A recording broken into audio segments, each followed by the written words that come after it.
bem-vindo ao Fixomos, eu sou a Blanche e eu finalmente estou fazendo esse vídeo que vocês estão pedindo há muito tempo. A primeira vez que me pediram para falar disso aqui no canal foi em setembro, que eu tinha feito um vídeo mencionando o que eu fiz. Eu acabei de narrar um flashback. Flashback é simplesmente a interrupção da ordem cronológica da narrativa para introduzir, para contar alguma coisa que aconteceu antes do presente narrativo. O presente narrativo, no caso, é o tempo em que está se decorrendo a sua história. Então, fazer um flashback é contar ou mostrar acontecimentos do passado.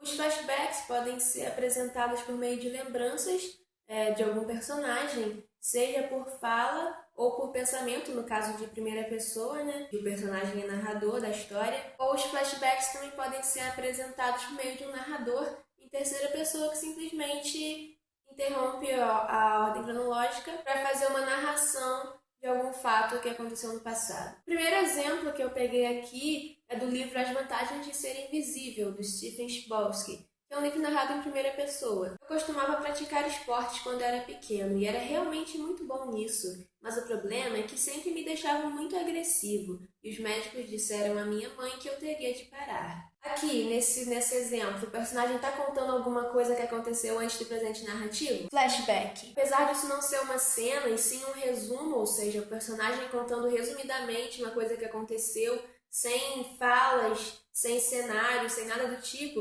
apesar disso ser um resumo, isso é sim considerado um flashback. Um flashback pode ser tanto um resumo quanto uma cena ou várias cenas, desde que seja um trecho que expõe acontecimentos do passado. O segundo exemplo é de um livro em terceira pessoa, que é A Droga da Obediência, do Pedro Bandeira. Todas as manhãs, a chegada dos estudantes ao colégio elite era uma algazarra total. Naquela terça-feira, a excitação era muito maior, pois o desaparecimento do Bronca não era coisa que se conseguisse manter em segredo, embora o diretor do colégio tivesse tentado abafar o escândalo de todas as maneiras. Os caras tinham passado todo o dia anterior investigando secretamente, e a polícia também tinha feito sua parte. Por todos os lados, policiais fardados e a paisana espalhavam-se como se o elite estivesse para ser atacado por um exército. Agora Miguel estava ali, na sala do professor Cardoso, diretor do colégio elite. A primeira frase desse trecho é simplesmente uma informação de como funcionam as coisas no universo desse livro. Não está falando nem do presente narrativo, nem do passado, mas sim de um fato ou de uma coisa que acontecia com frequência ou de um hábito. Em outros exemplos que eu vou mostrar aqui, vocês também vão ver frases desse tipo e depois eu vou falar mais sobre essas frases. A segunda frase, naquela terça-feira, aí sim está mostrando o presente narrativo. E o parágrafo seguinte, os caras tinham passado, aí é um flashback, porque mostra acontecimentos anteriores ao presente narrativo. E o parágrafo depois desse, agora Miguel estava ali, tá voltando para o presente narrativo, está saindo do flashback de volta para o presente. Então esse trecho, ele usa o flashback de um jeito bem claro, porque o autor usa termos como o dia anterior ou agora, para dizer que ele está indo para o passado e depois voltando para o futuro. Então se você quer usar um flashback, é isso, não tem segredo.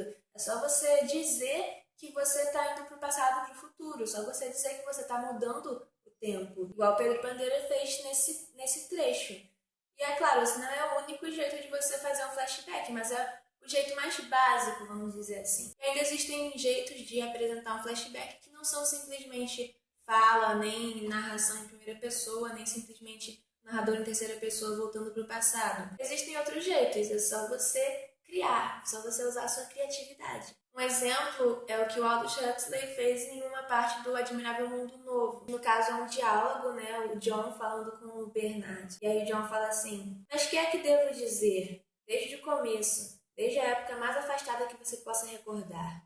Desde a época mais afastada que eu possa recordar. John franziu a testa. Houve um longo silêncio. Fazia muito calor. Tinham comido muitas tortilhas e milho doce. Linda disse-lhe: tente deitar, nenê. Deitaram-se juntos na cama grande. Canta, e Linda cantou. No parágrafo, já fazia muito calor e já começa aí as lembranças ou flashback. Pelo contexto, a gente sabe que é o John que está contando aquilo. Mas ao invés de escrever como fala, ao invés de escrever essas lembranças como fala, o autor preferiu fazer uma narração em terceira pessoa, indicando que é uma fala de personagem apenas pelo contexto. Tipo aqueles filmes que colocam cenas de flashback sem necessariamente você ter uma voz sobreposta do personagem, mas você sabe que é o personagem que está contando quando aparecem aquelas cenas no filme. Então, no Admirável Mundo Novo, aliás, se você ler o livro, você vai perceber que várias cenas, várias partes desse livro se parecem com o filme, são coisas cinematográficas. Então, esse estilo que o autor usa é um estilo cinematográfico, e seguindo esse estilo é que ele usou esse tipo de coisa para fazer o flashback. E aí, depois de algumas páginas de lembranças do John, que é o personagem, né, você tem esse seguinte trecho aqui para sair do flashback. Estendeu a mão direita ao luar. Do corte do pulso, o sangue ainda escorria. A pequenos intervalos caía uma gota escura, quase sem cor na luz morta. Uma gota, outra. Amanhã e ainda amanhã. Tinha descoberto o tempo, a morte e Deus. Só, sempre só, dizia o jovem. Essas palavras despertaram um eco doloroso no espírito de Bernardo. Só. Eu também, respondeu num impulso confidencial. Ou seja, a primeira parte aqui ainda é o flashback, ainda são lembranças, mas a partir da fala só, sempre só, você já está voltando para o presente. É uma fala do John que emenda aquelas lembranças que ele está contando, como a gente viu, está mostrado como narração, apesar de ser a fala dele. E essa fala só, sempre só, está emendando as lembranças dele com o presente de volta. E isso é uma coisa muito importante. Você precisa fazer um trecho para emendar o presente com o passado no início do flashback e o passado com o presente de volta no final do flashback, para que o flashback não fique uma coisa de repente, uma coisa abrupta, uma coisa confusa. Isso a gente pode chamar também de encadeamento de ideias, que é justamente isso, você ligar uma ideia a outra dentro do texto. Tem uma passagem de Harry Potter e a Pedra Filosofal, da J.K. Rowling, que eu acho que é um exemplo muito legal para mostrar como fazer um encadeamento de ideias na hora de inserir o flashback. Não vou fazer nada, disse Harry. Juro. Mas tio Walter não acreditou nele. Ninguém nunca acreditava. O problema era que sempre aconteciam coisas estranhas à volta de Harry e simplesmente não adiantava dizer aos Dursley que não era sua culpa.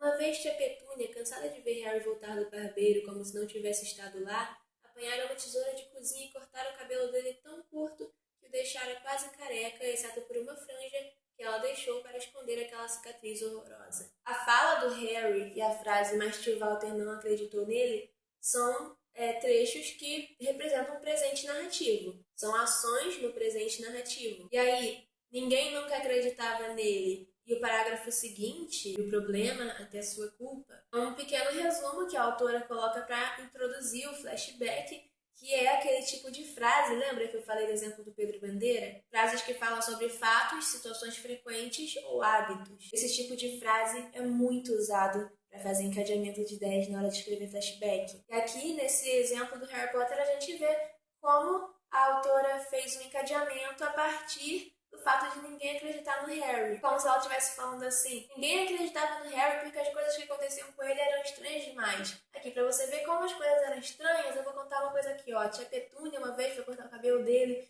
Então, assim, traduzindo, né, para as palavras mais populares, a gente consegue ver melhor esse encadeamento, essa ligação de uma ideia com a outra. O encadeamento de ideias é isso, é você ligar uma ideia a outra. É assim que você vai introduzir ou sair de um flashback. E é isso, eu espero que vocês tenham gostado do vídeo. Se você gostou, dá um like, adiciona o vídeo à playlist de favoritos e compartilha, porque isso tudo ajuda muito a divulgar o vídeo e divulgar o canal. Tem esses links todos na descrição. E meu Wattpad, né, é onde eu posto meus contos que eu escrevo. Então dá uma lidinha lá se você quiser. E até a próxima!